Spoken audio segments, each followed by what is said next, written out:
You know, I keep talking about doing podcasts, and it's so difficult for me. Um, I am literally on that ADD, ADHD, whatever you want to call it, spectrum. Always was. As a kid, they said that I was, quirky, smart. Yeah, okay, great. But I've always had an issue with trying to follow through on things. I'm pretty good, like quick start, but follow through, organization, really, really hard for me. I get distracted easily. And I really have a hard time lining out my thoughts in an organized manner. So, I probably tried writing a book 20 different times, and I can never get past the first chapter. Just don't have those skills. I'm lousy with languages. I've always had a hard time. I'm lucky I can speak English. 8 years of Hebrew, 6 years of Spanish. I can't even get through the menu in a Spanish restaurant.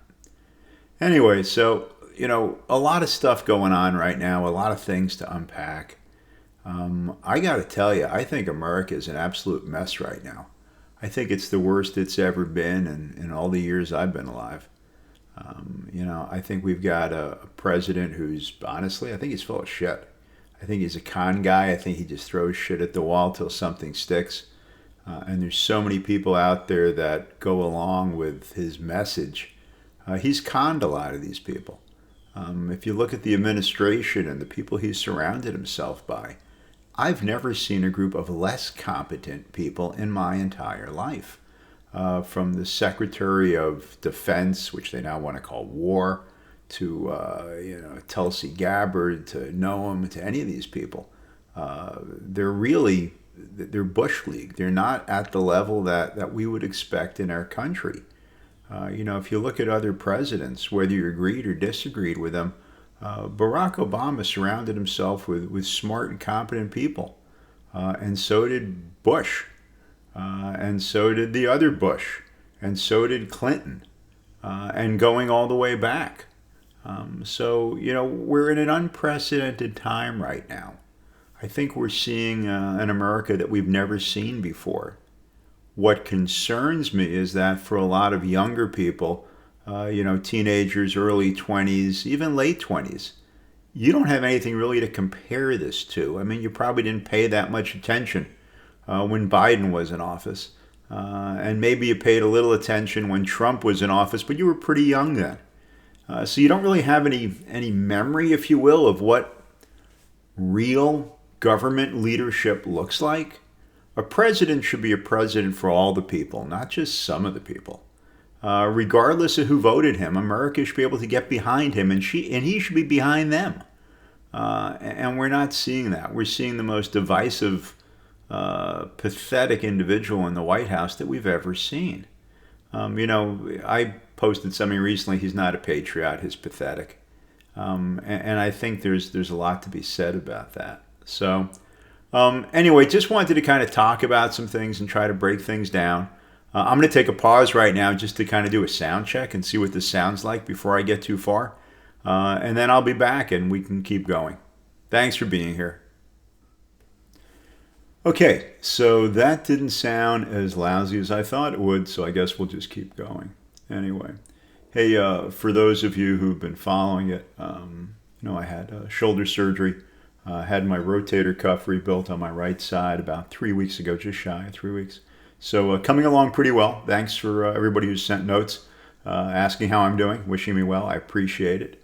I'm getting there. I've got 3 more weeks before I can get into PT. Basically I'm supposed to be in a immobilizer. I took it off for a little bit just to sit here with you guys, but I can use my right hand up to the elbow, but from the elbow to the shoulder, I'm not supposed to do any of that because we don't want to have me raising my arm and doing anything with the shoulder till that area completely heals. So they did basically a surgical repair where they pulled the supraspinatus together, stitched it up. But it'll take a couple more weeks till the blood flow starts to go back into those areas and that muscle becomes pretty much healed. And then I'll have probably a couple months of physical therapy. So been trying to go to the gym every day, working my left side, doing my lower, cardio, things like that. It's amazing how quickly at my age you see your muscle mass change. My left arm is about what it had always been. My right arm feels like it's withering away. I know it's not, but it gets smaller pretty quickly. At this age, you lose muscle mass really, really quickly. So it's going to be pretty apparent. But anyway, just happy to get it past me and, move on. So I really was reluctant to do the surgery. I hurt myself in July.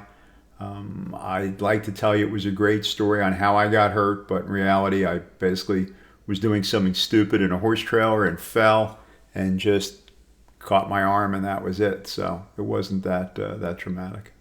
Anyway, so much for that detour. So, we're talking about Trump. We're talking about what's been going on. Just the other day, he pardoned George Santos.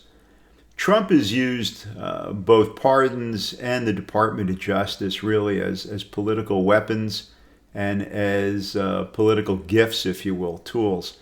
He's very quick to create these, I won't say analogies, but kind of comparisons, where, well, this person did this and this person did that, and it's not so bad, so I'm going to forgive them. Kind of strange. Santos was convicted of a number of things. You may recall he was actually elected to Congress. He lied. He lied so blatantly, impersonated people, committed fraud, that all of the Democrats and over 100 Republicans voted to remove him from office. So after he won, he was basically thrown out of Congress by congressmen for lying. Not just all Democrats, Democrats and Republicans. He was sentenced, I think, to 7 years. Basically, Trump let him out. Said he did some bad things, but not as bad as a lot of Democrats. I don't know what he's talking about. And they let him out.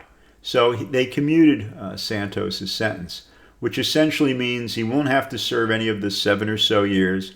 But it also means he's not going to pay back all the victims, the hundreds of thousands of dollars of restitution that the court basically ruled him to pay to basically cover the damages that people sustained through his frauds.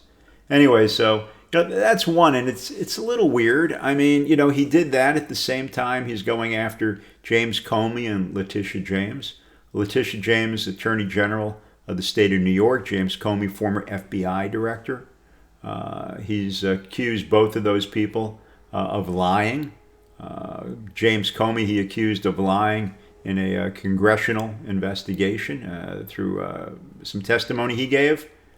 I don't know James Comey, but I think James Comey is like the majority of people in the FBI, NSA, various government entities, at least up to the point that Trump became president. These are career civil servants. They work for the government. They work for the government regardless of whether the president is a Democrat or Republican. And they try to do the best they can as impartially as possible. I really believe James Comey is that guy. I think Trump is going after him simply to show, what he can do with the Department of Justice, basically to intimidate other people that may come forward and may say things, even if they're truthful, that he disagrees with. Letitia James was the Attorney General that went after Trump and got a conviction on 34 different counts of basically a fraud. What he had done in New York was he basically committed fraud to conceal payments to Stormy Daniels, which, if you recall, was the porn star who he had sex with. He paid her off so she wouldn't say anything before the election, and he basically concealed those payments, committing fraud. So, at the end of the day, he was convicted on all 34 counts. Now, let's understand, in her case, each document that was fraudulent was a separate count. So, is it 34 different crimes? No, it's really one crime with 34 elements, if you will, and that's how they got those convictions. But at the end of the day, the government told its story and presented its evidence. Trump's legal team presented its story and presented its evidence, and they managed to get a jury of 12 people, 12 strangers who didn't know Donald Trump, other than what they knew about him publicly, to agree he had, yes, in fact, committed fraud, and he was guilty. So, that's a little different than I think what he's accusing James Comey of or Letitia James of. I think at the end of the day, you're going to see they're not going to get convictions in those cases. I think it's also interesting to note that a number of career prosecutors at the Department of Justice refused to bring charges against James Comey and Letitia James because they felt there wasn't sufficient grounds to charge either one of these two people with a crime. And as a result, these people were either forced to resign or were fired from the Department of Justice. So I think that's a detail that people should really be aware of. It's not that the entire Department of Justice thinks these people did something wrong. It's in fact they didn't find anything that they thought was prosecutable. And finally, after enough people left, the Department of Justice found an attorney that would go ahead and file these charges. Now, the thing that's also interesting is the person at the Department of Justice they have who's going after Letitia James and James Comey basically has no experience. They're not a government prosecutor. I think they basically did like car accident cases. If I'm not mistaken, Trump met this lady on a golf course, and next thing you know, she was working in the White House, and next thing you know, she's now prosecuting these cases. Again, really strange, which leads me to something else to talk about. I have never seen an administration that had more incompetent, incapable people than the Trump administration. Whether you agreed with Bush 1 or Bush 2 or not, or Obama or Biden, they surrounded themselves with people who had experience. All right? People who had 20, 30 years in intelligence and in law enforcement and in espionage and in counter-espionage and in analytics and in all types of things. Those people would not serve for Donald Trump. Right? If they were career civil servants, Trump pushed them out if they didn't believe what Donald Trump believes. If you don't say what Donald Trump wants you to say, you're not working for the government. That's exactly the tact he's taken, and he's proven it by firing so many people. So I think it's really important to understand that, again, what we're seeing now is something we've never seen before in the history of America, recorded history. Certainly not in my lifetime, and nothing I've been able to find in any of the reading I've done. And again, it hasn't been exhaustive. And we may have had a president who was this immoral, this focused. But again, I find it incredible that this guy is supposed to be a president of all the people, and he's only a president for the people that support him and agree with him and look like him. I think we're also at a point in America where we're seeing racism that we haven't seen in this country since the 1950s and 1960s. The Voting Rights Act was put in place by President Johnson to ensure that people of color had equal representation. Right now, the Supreme Court is very close to nullifying that and taking those rights away. That's because of the fact the Supreme Court has been stacked 6-3 with far-right conservatives that want to go back to the 1960s, really, in terms of how this country operates. I think that's unfortunate. You would think that the Supreme Court would actually focus on looking at the constitutionality of various legal questions. And in reality, they're not. They're doing it with a bent to a specific political agenda, which I think is very unfortunate. But right now, DEI has suddenly become a bad thing based on the Trump administration. Also, understand something else. Trump lied to the American people before he got elected. He's lied continuously. When asked if he knew anything about Project 2025, he said no. However, the Heritage Foundation, Project 2025, is exactly the playbook the Trump administration is using to try to ensure that conservative white Americans will continue to run this country for the next 20, 30, or even 50 years. So that's something you really need to be aware of. It's actually spooky. For many years, people talked about the deep state. There is a deep state, but it's not the Democrats. It's the Republicans. It's the Supreme Court. It's basically undoing all of the advances, if you will, in equality that this country has seen in the last 60 or 70 years, so that white conservatives can try to ensure their continuation of power. It's It's very unfortunate. You see a lot of things in the press about colleges and universities agreeing to the Trump mandate, Trump protocols. They should not be agreeing to any of those things. Just yesterday, the University of Virginia came out and said they would not be agreeing to Trump's terms. And basically what he's saying is if you teach what Trump wants you to teach, your university will be eligible for federal grants. But if you don't teach what Trump wants you to teach, you will not. I encourage every major college and university throughout the United States not to go along with this. All right? Don't buy into this way of thinking that's basically going to hurt not only Americans today, but Americans for really decades to come. So that's something we'll talk about in a future podcast. Some of the things the administration is doing now that are going to take years, maybe decades to get back from. I think one of the big things to think about is the Center for Disease Control. RFK Jr. has no clue what he's doing.